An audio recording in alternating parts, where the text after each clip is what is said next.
Hello, this is Stephen Gilbert, Kyle Moorer. And Gabriella OkakpuG. and we are presenting Mirage Omega. Mirage Omega is a sci-fi tactical stealth game relying on the player's expertise in infiltration and guile. After an interplanetary bounty hunter crash lands on a remote planet, pacing the sands of an enigmatic and dangerous alien desert to seek his target, his mission becomes a test for his own survival. Infiltrate the stronghold, assassinate the target, evade the enemy, survive the deceptive terrain, and commandeer an aircraft to escape. So, the game includes both indoor and outdoor environments, which adds rigor and adventure to the game. The player will explore the planet while being equipped with a stealth camouflage suit, which allows him to be transparent. But due to the ship crashing, there was a slight damage in the suit, which only allows invisibility for 15 seconds now. And after that 15 seconds, it's going to need a 30-second recharge. And so this kind of forces the player to be strategic and know the best times to use this tech. So when the character is outdoors, he must locate a functioning weapon and head towards his main mission. So this means that he has to make his way through a sandstorm towards enemy territory in order to evade enemy patrols. And there he must defend himself while strategically using this stealth suit, weapons, and the sandstorm to his advantage. When the player is indoors, he must be ready to take on enemies who are already on high alert and are well prepared for his arrival. The enemies will then reach their final confrontation with the player, who is their former companion. His goal is then to hijack a ship to escape. The game's all about choosing your battles wisely, and the enemies are already at an advantage, so it's important that the player uses his abilities and resources the best way he can in order to conquer his enemies. The environment that we had planned on was set up off a basis of combining what was originally intended to be a large crashed ship, we ended up having it being a personal craft, and a traditional Earth-like desert, as is seen in many science fiction fantasies, such as the Tatooine from Star Wars, Jakku as well, and also the some influences from Spec Ops: The Line, which takes place in a sandstorm-ravaged Dubai. Then the idea was to have the interior of the enemy base be more traditional cyberpunk, sci-fi, neon colors, and deluxe appearance.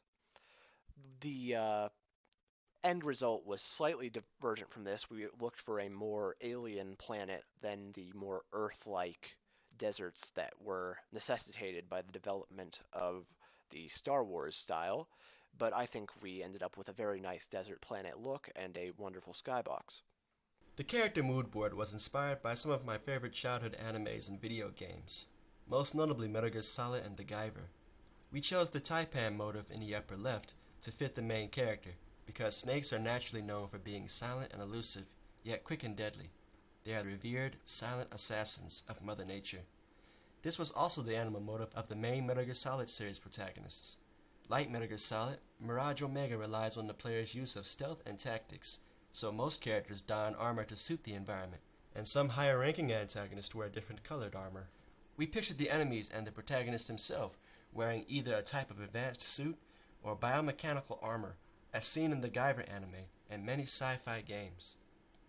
So, as far as the typography and the title mood board, we decided to go with basically things that exude space, or when we think of space movies or other games, we think of this like galaxy with stars, and we think of a lot of blues and purples and just this cool looking futuristic font, and that's really what we wanted to go for when designing our title and just the whole overall aesthetic of the game. The player will assume the role of Black Taipan, an introverted, anti-heroic, interplanetary bounty hunter who was a member of the Mirage Special Forces Infiltration Unit for 12 years. He was a close friend of Elok Amjin, who had just been promoted to Major after Taipan retired. Black Taipan, as his name suggests, is as sneaky and deadly as a venomous snake. He uses his technology and experience to slip in and out of most situations, completing his mission and escaping the scene without a trace. Now Black Taipan must infiltrate the same group he once respected and served, Mirage. The player will infiltrate the Mirage Special Forces Corps and their leader, OkakpuG. Once an honorable army of soldiers consisting of beings of various worlds, the Mirage were originally an interplanetary counterterrorism unit sworn to uphold the preservation of United Interplanetary Civilizations, or UIC.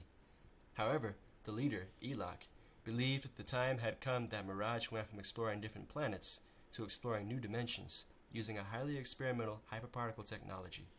Okak's ambitions backfired, and the technology spewed out of control, creating a black hole that caused Okak and an entire Mirage warship to vanish.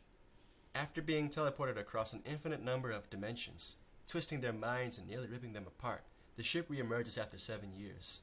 But for Okak and her crew's reality, it was only a seventh of a second. Now Okak and all of Mirage have come back as demented and delusional marauders. These maps show the basic diagram of our play area and key structures. The rough sketch on the left gave us a good idea of the direction we were aiming for regarding the player's path and the enemy sentries obstructing it.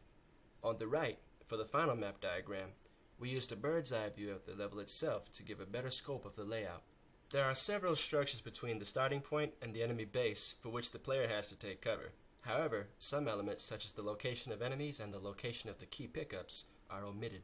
These are elements the player must be on the lookout for.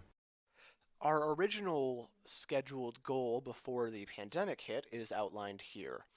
The intent was to finalize this proposal that we originally gave by the end of the first month, evaluate our scope and the particle system near the start of the second, work on our character designs, and figure out how much mobility we wanted to provide the player by the end of the second, get the enemies done primarily in the third month, and try to get them fully implemented and figure out what we wanted to do for our boss fight, and then near the fourth month, wrap things up and get things ready to present. Obviously, things happened around then, around spring break, that threw every group off rather dramatically. We had our character designs laid out pretty well already, and we had our map fleshed out to a degree.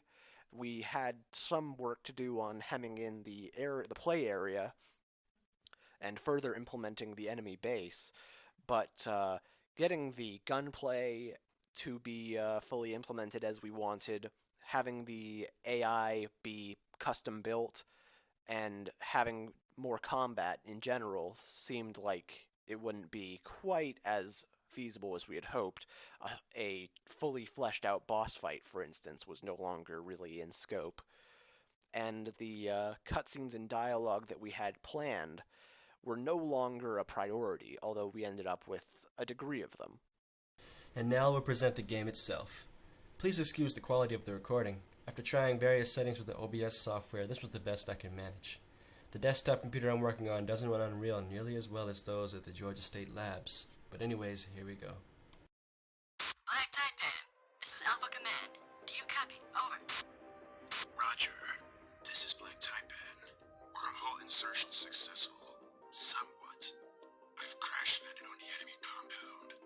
My active camo's been damaged too. I don't know how long it will last. Over. Understood. Taipan, this is Colonel. Proceed with your mission objectives. Locate our fallen comrades' explosives, infiltrate the enemy command center and set them. Then commandeer the ship atop the base and get the hell out of there. Understood. Godspeed, Taipan. Over and out. We were able to add a short cinematic. One camera shows a unique view of the skybox, and the other shows the path from the enemy base to the player's start. I tried out some voice acting to give the cinematic some backstory and relevant dialogue. Using the Audacity program, I was able to edit my voice to make each character sound different.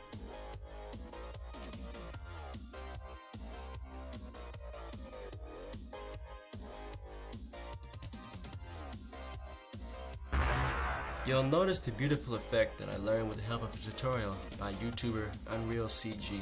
He and many others are mentioned in the game's end credits. I ran into some issues with configuring the textures, as all 13 of the player's textures had to be manually configured with the effect in the character's blueprint. However, with determination and days of blueprint work on this effect alone, I recreated an active camo effect to truly feel proud of.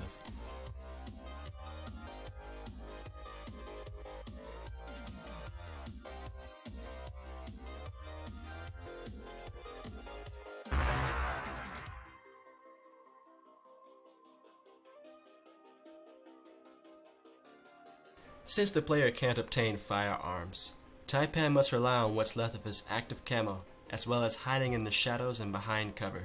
There are some enemies who are only stationary and will guard facing a specific area, and others who can move and patrol a whole area.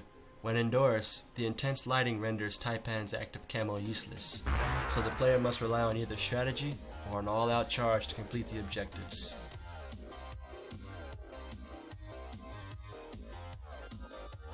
You'll see here where the game starts to become a tad unpredictable, not only because of the lag and strain on my computer's memory, but also because this is where the most dangerous NPCs will gather. Taipan must sneak his way past the sentries using the various structures as cover, or, if seen by the enemy, make a suicide run for the control center to set the bomb and race to the adjacent teleport exit. Unfortunately, due to my memory's low performance, I'm forced to attempt the latter for now.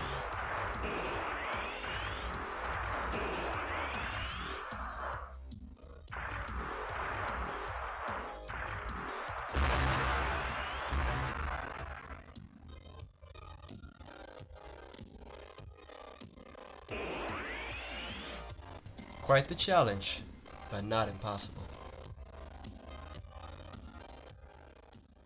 This concludes our presentation of Mirage Omega.